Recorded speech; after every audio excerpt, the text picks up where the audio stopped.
I want to introduce Sylvie Gilbert, who I've had the pleasure of knowing for a long time, and has been an executive director, a curator, and for the last 5 years with the Canada Council, and is the head of the Digital Strategy Fund. And it is that money, it's the funds from the Digital Strategy Fund that has allowed for us to have this symposium today.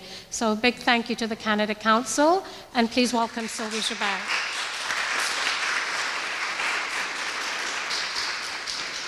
Thank you. Thank you. I'm really happy to be here, but I'm happier to see that the fund allow these conversations to happen and to bring artists that talk about their practice with media, and then people that are at our leading galleries and trying to understand what would be the connection between those two worlds and how do we engage in a digital world, as we call it. So I'll give you quickly some background information to understand where this fund is coming from, because I think it positions it and you'll understand its relationship with the other programs of the Canada Council, which is often the thing that people need to understand first. There was, at a moment in time, we were informed that we were going to probably have the appropriation financial support to the Canada Council, that our budget would be double. It would have been easy for the Canada Council to say, okay, we're putting all the money in the program that we have now, but instead what we've decided to do is to rethink or try to use some of the money that was coming our way and see how we can build funds that would be strategic, that would help the entire sector. So it comes from this idea of, instead of just, irrigating the existing grants or the existing system that we have in place, to try to innovate and see how we can support the community or the sector in a different way. Council, as you know, has been in place since 1957. The program that we have and the way the structure of the funding has been for the since 50s, has been very close to the modernist idea of discipline, university, the avant-garde. So we are looking at ways of reorganizing those ideas, because the world has changed and we're not in a modernist colonial or post-colonial or colonial time anymore. So we're looking at those larger issues that that everybody in the community, in the sector, are struggling with. So the fund came from this idea of giving strategic support. So what we do, we commissioned a literature review to understand how the sector was understanding digital. It was a very important review because it helped us understand other strategies that had been commissioned or put in place around the world. And what we found, the findings of this in 3 sentences, is the fact that mostly digital strategies have been in place to support businesses, to support practices that have been disrupted, like records, like movies, like taxis. So they were mostly there to support people that had disruption in their activity. Very few strategic initiative had been, or strategic fund had been given to the arts sector. We were able to find example mostly in Europe, Australia, and we had report from those fund, and what we've learned from that, because it had been in place in the last probably 5 years before we started doing the work, was that the art sector was very, didn't have literacy.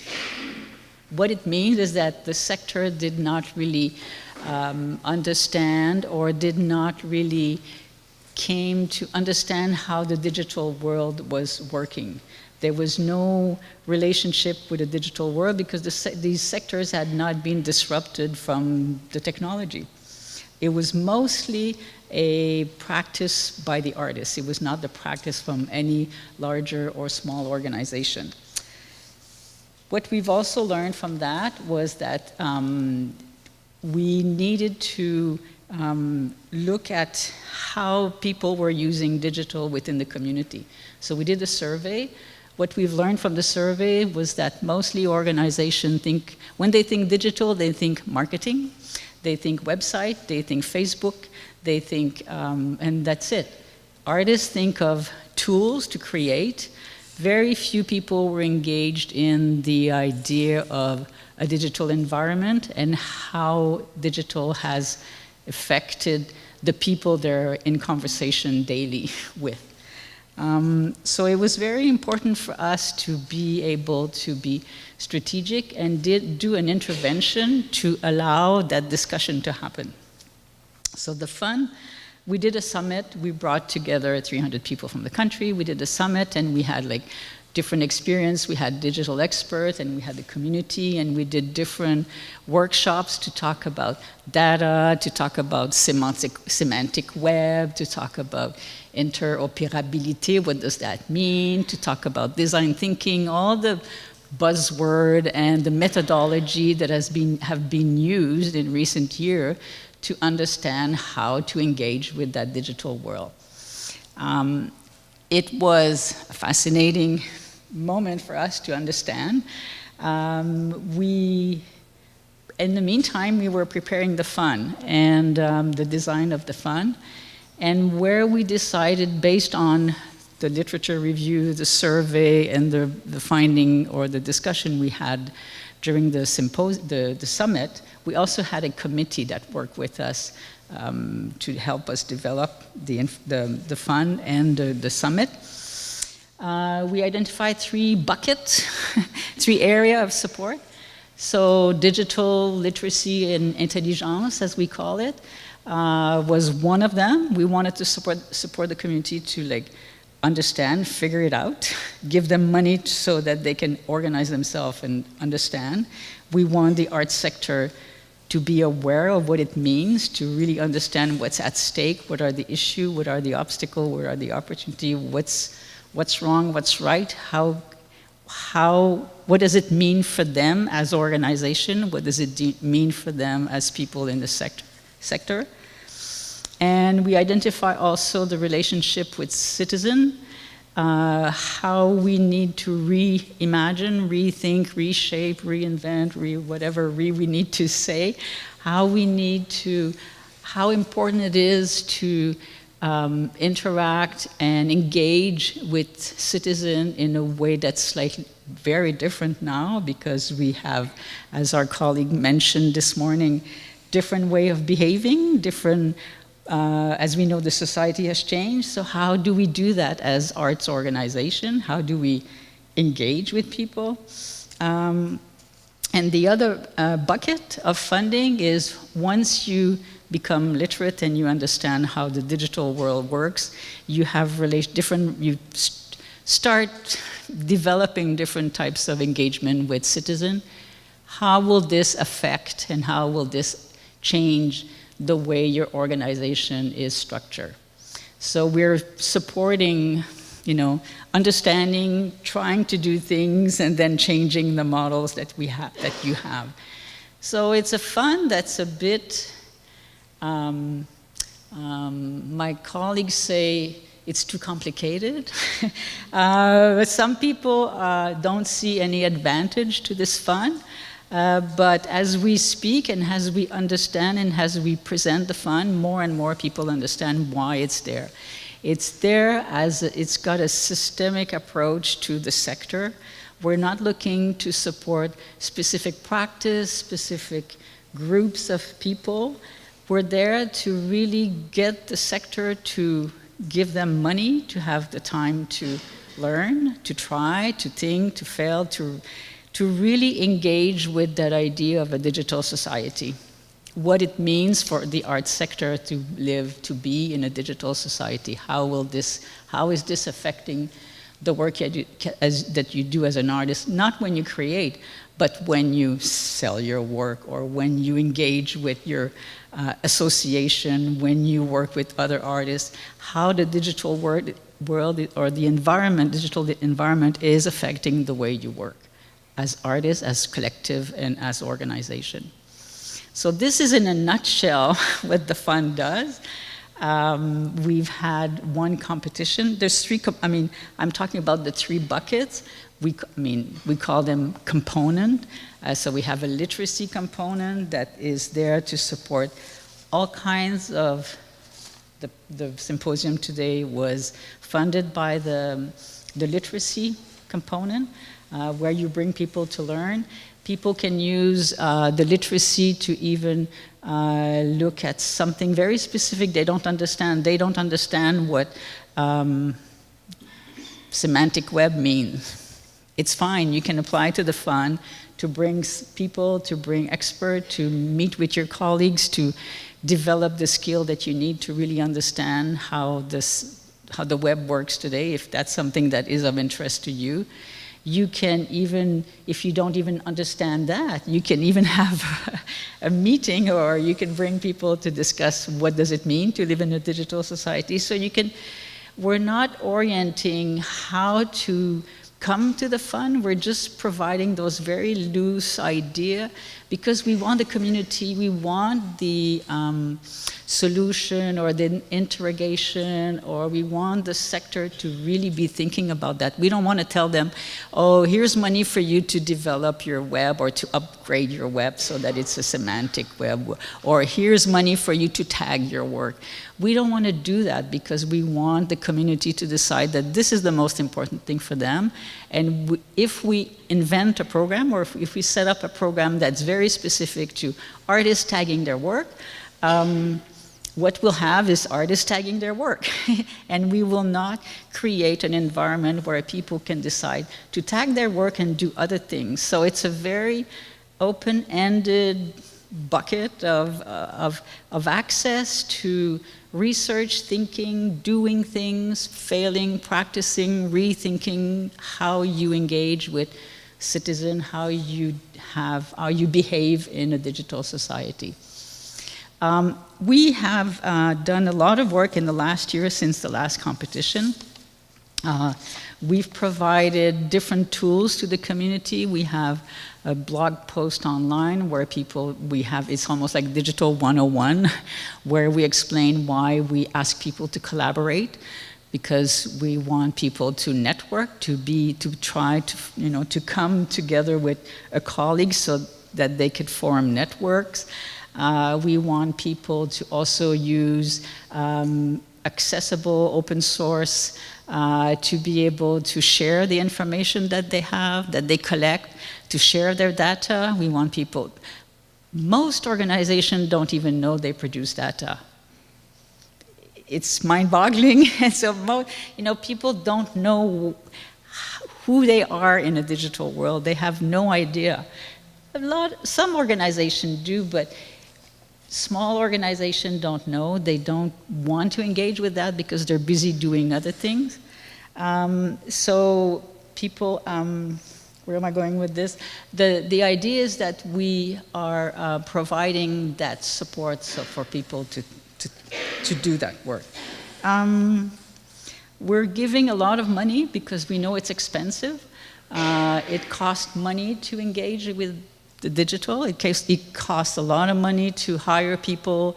If you need to code things, if you need to invent a new algorithm, it's okay, we'll help you do that. The dream is that an artist would invent or would write an algorithm that would be non-biased, inclusive. It would be amazing to try to work with an algorithm that could do that for the art sector. The important thing in the fund is that it's money for the art community to develop the tools they feel they need to be able to be digital. We're really putting a lot of emphasis on collaboration. We want people to partner, and we're trying to guide community and organization and collective and artists not to compete between each other, but to work together. If two organizations have the same issue, we will call them and say, you're working on the same idea, work together. So we're trying to connect people as much as we can. Sometimes we give money to two groups, even though they're doing the same things, because we just want to see how different it will be because they have different partners. But it's really an experimental fund for the community to do the work they need to do to get up to speed. What else can I tell you that could be of interest to you? Yes, the money that we give is, we give large amount funding.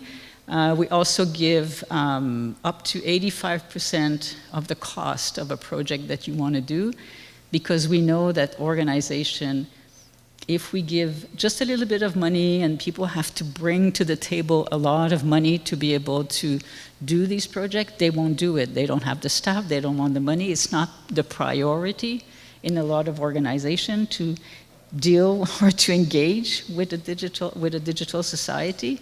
So by giving large sum of money, we feel that people will be attracted by, by the money, and it's a way for us to also encourage that work, because we feel that it's also very important. We had 275 applications last year. We funded 45 projects. What we received they were very interesting projects. We funded the best project. Other projects, people were still figuring out the funds, so we had a lot of requests of people wanting, for example, I'll give you an example. I'll take a museum example. Somebody who wants to do a catalog online. You know, like the committee would say, it's digital, but it's not in the digital mindset. It's not, you don't take a catalog and put it online. You reimagine how you're going to be publishing and what publishing means, and it means in a digital environment. So those are the questions. That's why we're giving money to organizations, so they can ask those questions and they can take the time to really come and develop that. I was listening to the artist just now, and I'm thinking, we always talk about, we encouraged organizations to work with digital experts, but now it's obvious to me that artists have been working in, digital artists have been working with those issues for a long time. There's an incredible wealth of knowledge that could be interesting for organizations or museums to tap in, given the insight and the fabulous richness of the ideas around what is data, how you can use data. Artists use data as material, but a relationship between an artist and a gallery to rethink how gallery can use their data to really engage with citizens. That would be an amazing project for the fund. That would not be, it's not an artwork, it's not something that the gallery, it's not programming for the gallery, but it's thinking about an engagement that is completely different than what we've done before. We could have called this fund like the Innovation Fund, but those projects are, Innovation Fund nobody knows what it means, so it's really interesting to make sure that the projects that you would present to the fund are strategic. We're supporting people to develop strategic understanding of what digital is. We think of digital literacy in the same way we think of media literacy. So we have to know what it is so that we can be engaged and critical about it and really respond to it with the mindset that we have in the art world. There's a competition closing on October 31st. If you have not applied, check it out. There's 3 officers that I work with that will be able to give you all the information you need. And this year, what we've done, based on our experience of last year, we've set up a $50,000 literacy, we call it this way, access and there's no deadline. So people apply when they're ready, and you can build up your knowledge. You can decide to bring a group together to talk about a subject, and then you can come back to the fund and ask for more money to talk about something else, and you can build your knowledge this way. But again, collaborative, strategic, open, accessible, like those are all the principles that will guide your application. Read the criteria very closely, because in the criteria, it will reveal how your evaluation, how your project will be evaluated. So you'll see a big emphasis on sharing info and working with other people. Voilà.